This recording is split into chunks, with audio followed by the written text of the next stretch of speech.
Inquietei-me ainda mais e comecei a aprender com o que eu apreendia com o que se mostrava para mim. Senti que estava fazendo ontologicamente um exercício autoformativo. Como efeito, veio à tona no meu imaginário o singular movimento feito pela artesã para conseguir chegar à peça artesanal do trançado. A preparação, da qual não consigo separar de como chegamos às fibras, o processo do entrelaçamento, o arremate e o avesso do traçado. Mas aqui quero me reportar aos dois primeiros, a preparação e o entrelaçamento. Na preparação, mesmo não sendo ainda uma artesã experiente, demonstra-se prudente e cautelosa quanto à escolha das ferramentas de trabalho, demonstrando o quanto são necessárias para dar sentido ao seu ofício. Ainda nesse movimento, a artesã desprende-se dessa condição e assume a postura de investigadora, quando apresenta um conjunto significativo de informações sobre os conceitos que alicerçam o chão em que vai se sustentar para tecer a sua tessitura. Mapeia pesquisas a respeito de sentidos dados ao trabalho, atenções dadas à educação profissional e tecnológica e à autoformação. Não diferente de como demonstra um cuidado singular, à medida que vai se empoderando investigativamente, para ressignificar a intencionalidade através da qual é movida para começar a externalizar o que paira no seu imaginário sobre o papel a ser desempenhado, conforme o ofício de uma artesã. Tudo até chegar às tão almejadas fibras, que são percursos que dão vida ao que sustenta e que dá sentido ao curso do rio das tessituras, que por sua magnitude e originalidade não aceita desaguar em uma fonte, que apesar de natural e rica, não é suficiente para comportá-la. Inclusive, sinto a necessidade de, na minha análise, deixar evidente a necessidade de separá-los. Ele, o rio das tessituras, precisa ser tratado conforme o seu mérito. Ela, a fonte, precisa ser reconhecida e validada conforme a sua natureza e a circunstância na qual tende a ser legitimada. Chegar a esse divisor só foi possível porque a artesã decidiu entregar-se ao exercício do seu ofício, reconhecendo a humildade, paciência e perseverança como elementos imprescindíveis na retroalimentação do tratamento ontológico que deu ao fenômeno tessitura. Em distintas e múltiplas possibilidades de quebra do preconceito quanto ao novo, através da irreverência, porque você é irreverente. Você quebra o preconceito na construção do texto. Isso não é ruim, é bom. Você não se atém a modelos. Na verdade, você usa modelos como pretextos para criar o seu próprio texto. Você foge à regra. É isso que a gente precisa ser, irreverente. Porque a irreverência traz a criatividade e a originalidade. Mas isso só é possível quando se admite que é na errância que as coisas fluem, induzindo-nos a transformar obstáculos em desafios, que é um outro exercício necessário, o da errância. A gente nunca quer fazer pensando na possibilidade de errar, esquecendo que na errância também a gente aprende, e só aprende. Assim se aprende a aprender, tecendo-nos nas próprias fibras, o que nos fortalece para dialogarmos com os outros, utilizando a intersubjetividade como mola propulsora na tessitura de outras fibras. Nessa tomada de atitude, nos assumimos sistêmicos, dando valor devido à complexidade não somente como um exercício, mas como uma possibilidade de aprendermos a aprender a enxergar o mundo na sua diversidade. No movimento harmônico do trançando e entrelaçando, os dois em um acabam também ganhando seu real sentido, visto que podem ser percebidos na condição de ações que tiveram seu curso e tempo de duração, no contexto em que foram legitimadas, através do exercício que deu sentido ao ofício de artesã. Sem medo de desempenhar o papel para o qual se autoelegeu, imbuída pelos nuances que caracterizam a dinâmica do espírito artesão investigativo, a autora segue seu curso no curso do rio das tessituras, O rio ao qual criou e deu vida e que, mesmo delineando seu curso, enfrentou o desafio quando tomou a atitude de dar vida a ele, o qual passou a ser o sentido da sua própria vida, porque também é uma fibra. Você é uma fibra que se desce na sua própria tessitura quando procura alinhavar-se, utilizando o fio imbricado do dito sob sentido de trabalho para si, no seu momento de processo autoformativo. E você muito bem menciona isso lá no avesso. Adjetiva como uma artesã que faz um movimento para evidenciar que o rio das tessituras está contido no habitat ao qual ela reconhece como norteador no processo de retroalimentação do seu sentimento de pertencimento a uma realidade, a um contexto, ao mundo amazônico. É tanto que Bacaba, Inajá, Miriti, Arumã e Açaí, Palmeiras regionais, que são os colaboradores da investigação, tornaram-se cúmplices daquela que ora foi parca, que ora foi artesã, que nunca deixou de assumir a condição de pesquisadora.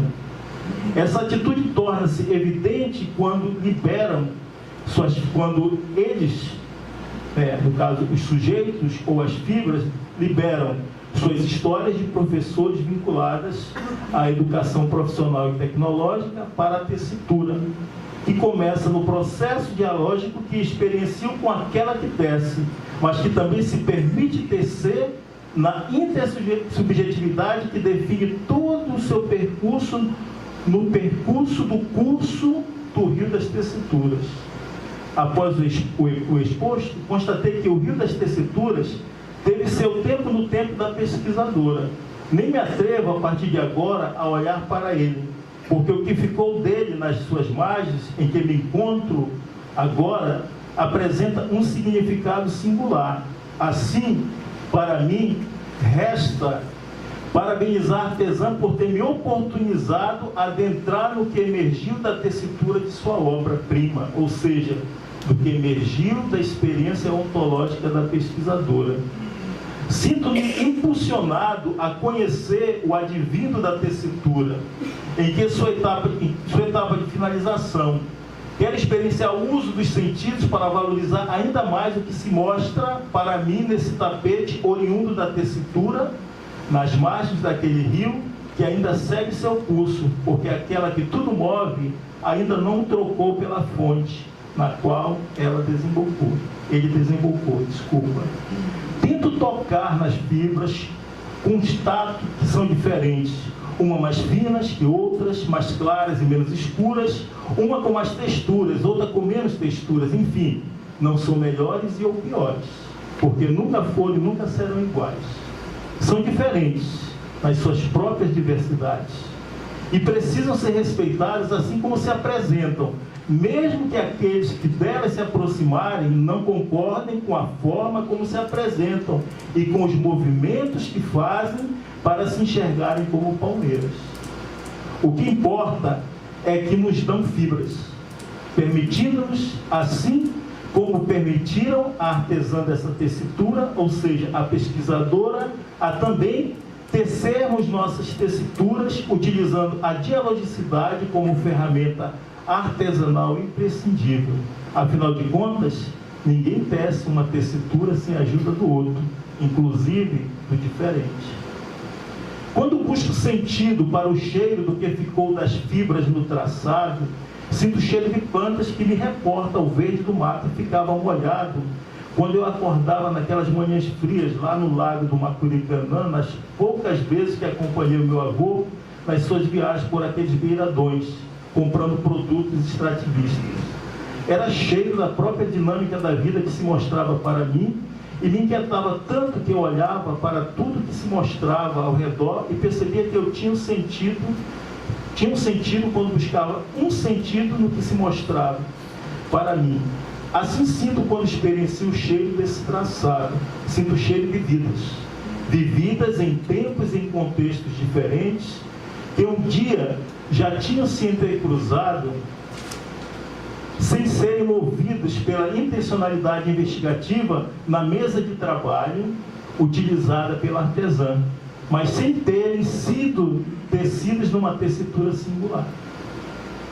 Quanto ao que seria possível de experienciar do que é possível de se provar dos frutos dessa palmeira, depois do que conheci delas aqui, reconheci o quanto elas têm para contribuir no processo de retroalimentação e de encorajamento para nos fazermos sentirmos professores, principalmente quando nos relacionamos à jornada proposta para compreendê-las no que eu chamo de Jornada das Palmeiras, construída pela autora conforme as categorias dos sentidos de trabalho. Desses movimentos que foram colocados para dar sentido ao sentido do trabalho em circunstâncias diferenciadas. Do que se apresenta das fibras da palmeira, seria arriscado provar alguma coisa, mas seria possível pensar na possibilidade de saborear mais a fundo o que ainda advirá dos desdobramentos dessa tessitura. Do que advém do ruído, do que se apresenta dos movimentos dessa peça artesanal, que ainda sustenta as margens do rio que outrora foi alvo de nossos comentários, escuto um ruído não advindo da peça, mas sim da minha voz quando procuro descrevê-la para mim mesmo, como com o intuito de aprender a respeito dela, aprendendo-a ainda mais nesse meu processo de apreensão. Do que escuto de mim a respeito do que descrevo da peça, percebo que os mínimos detalhes, as palavras do fio responsável pela tessitura, dançam numa sinfonia que acaba demonstrando a poesia que se faz presente na prosa, na própria peça artesanal. A obra, por ser limpa, não gera ruído capaz de comprometer os ouvidos de quem a ela tem acesso, comprometendo a sua qualidade. Quanto ao que enxergo do traçado, seria leviano da minha parte dizer o que vejo nesse momento, visto que preciso considerar o conjunto em suas múltiplas possibilidades de apresentação, porque eu não olho, eu procuro enxergar, no sentido de descortinar, descobrir.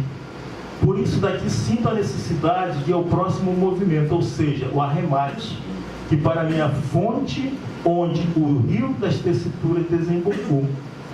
Com essa constatação de que o arremate é a fonte onde o rio das tessituras desembocou, percebi que o segundo, dada a sua magnitude e exuberância, devido à forma como nasceu e os elementos que recebeu ainda na sua origem, poderia continuar seu curso, sem que a parca, artesã e pesquisadora definisse, pelo menos para esta circunstância onde ele desembocaria, que deixasse ele continuar seu curso movido pela dinâmica da sua criação. Afinal de contas, sentidos para o trabalho na autoformação docente sempre vão emergir em história de outras palmeiras. Mas essa observação não invalida a sua magnitude. Pelo contrário, deixa evidente que o devido valor a ser dado àquele ultrapassou o que aqueles esperavam dele quanto ao propósito inicial da artesã e de seus leitores. Retornando ao arremate na condição de fonte, assim o considero porque ela, o MUC, tem vida própria e não precisa do rio das tessituras para se manter viva. Com essa constatação, percebi inclusive que o arremate foi pensado para arrematar o traçado, mas no próprio ato de legitimação do que se pretendeu arrematar, o que resultou do processo inicial do arremate, ganhou consistência e acabou se transformando num outro traçado, com características próprias inclusive, porque trouxe outras fibras, ainda sem denominação, para serem tecidas na tessitura do que se pensou para arrematar o traçado anterior. Esse foi o primeiro mote da artesã, que no avesso do traçado apenas insinuou isso. Ao fechar a tessitura do meu artefato sobre a tessitura, tecendo um traçado entre a autoformação docente e sentido do trabalho, que gerou a peça artesanal em análise, agora me afasto ainda mais dela, que sustentou as margens do rio das tessituras, e caminho um pouco mais e olho para trás, e chego a 4 constatações. 1. Bárbara deixa emergir no seu fazer de artesã pesquisadora um sentido diferente ao trabalho de professora pesquisadora.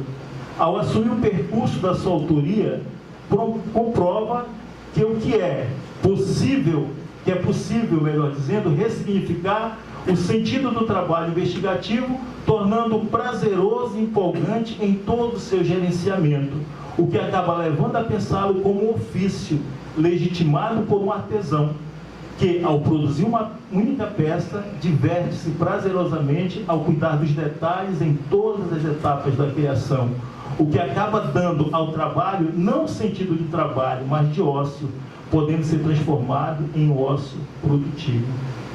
2.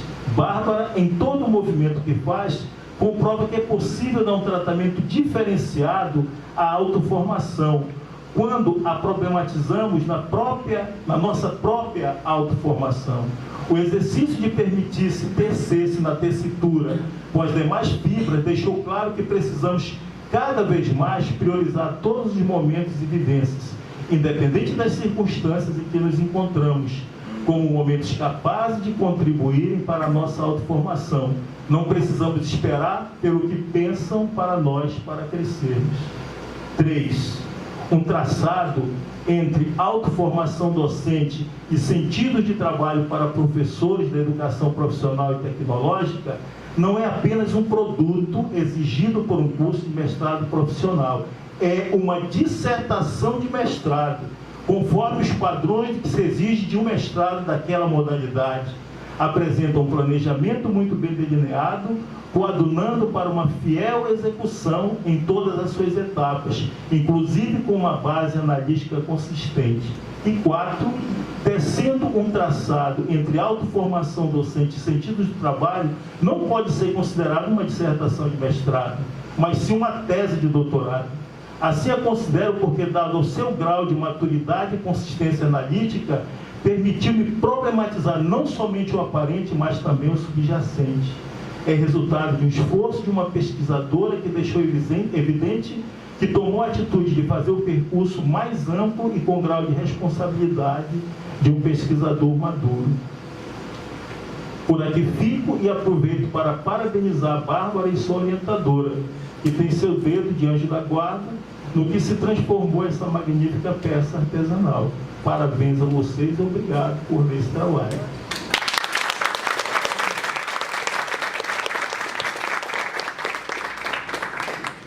Bem, então a gente agradece as palavras, né? O poema do professor Amarildo, mas, enfim, com toda uma questão importante, né, Bárbara, daquilo que você traz no seu trabalho, e saber se você quer falar alguma coisa em relação ao que o professor Amarildo traz, né? Se em algum momento da fala dele você quer fazer alguma colocação. Tem alguma coisa que você queira? Que reforçar, né, no nosso percurso.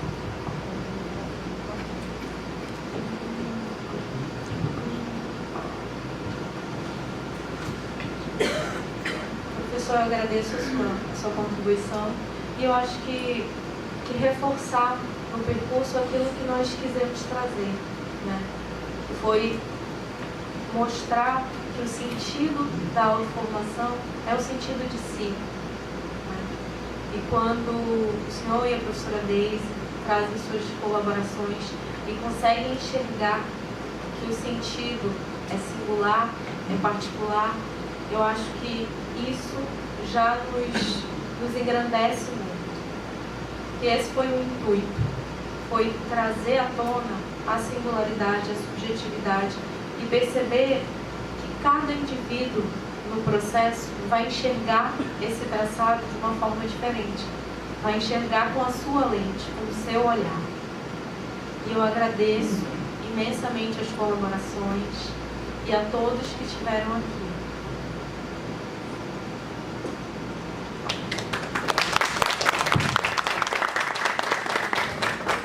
Depois a gente retorna para as palavras finais, tá, Bárbara?